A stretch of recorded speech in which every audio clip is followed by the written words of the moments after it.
predstavljamo bom nekatere analize teh osnovnih podatkov, katere imamo tukaj popolne oziroma dopolnjene, izpopolnjene in enotne. Začel bi s številom žrtev. Prvi graf predstavlja razdelitev števila žrtev po posameznih deželah, seveda tistih žrtev, v katerim je bilo mogoče določiti deželo. V teh številkah ni velikega presenečenja. Največ žrtev je bilo iz Kranjske, okoli 12.300, sledi Štajerska, okoli 200 je ostala rubrika dežela nedoločena. V tem grafu so še razdeljene žrtve po podatkih na Istro, Goriško in Primorje. Ponekod so bili ti podatki pisani skupaj, kje na razno.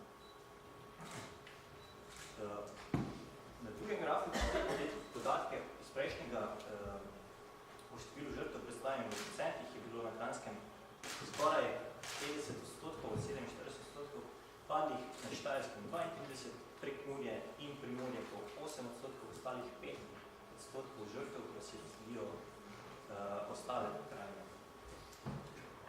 Pri razdelitvi na politične okraje po deželah lahko vidimo nekatera odstopanja pri podatkih in sicer recimo pri Kranju, Kamniku in Radolici, na Kranjskem, tudi na Tolminu.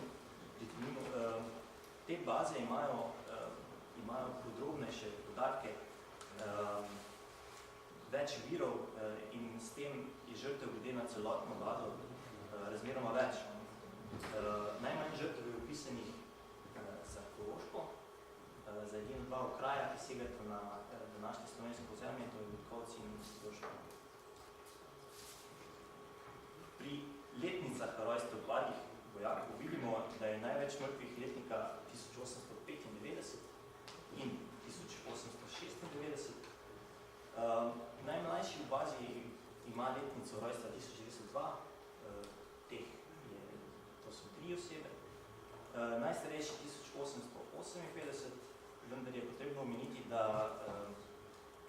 so v bazi tudi podatki, ki imajo starejšo letnico, vendar je verjetno za napaka. Pri prikazu datumov smrti je bilo več dilem.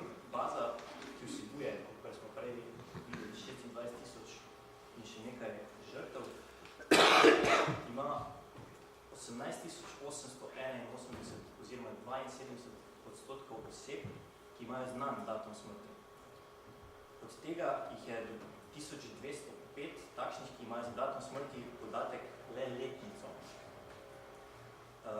Ta razpredelnica prikazuje ravno to, kako so vsi padli razdeljeni samo glede na letnico smrti. In lahko vidimo, da je leto 1915 bilo največ padlih, sicer 5740. Če pa te podatke gledamo podrobneje in datume smrti razdelimo na časovna obdobja, dobimo naslednje podatke, ki povedo, da je največ vojakov umrlo približno od sredine in do konca vsakega leta. In kot je razvidno, je največ padlih bilo v obdobju maj-julij 1915 in do konca leta 2015. Zadnji graf predstavlja procent padlih glede na celotno prebivalstvo določenega okraja. Pri teh podatkih lahko pridemo do podobnih zaključkov kot pri razdelitvi na politične okraje, saj znova opazimo odstopanja pri tistih, ki so podrobnejši podatki za posameznika. Za zaključek bi rad dodal podatek o odstotku mrtvih glede na celotno prebivalstvo. Če upoštevamo vso prebivalstvo na območju današnje Slovenije po popisu iz 1900 oseb, pridemo do skoraj točno 2% padlih. Če pa upoštevamo moško populacijo znotraj meja države, pa pridemo do odstotka do 4,1%. To so te osnovne analize za zdaj, za vse ostalo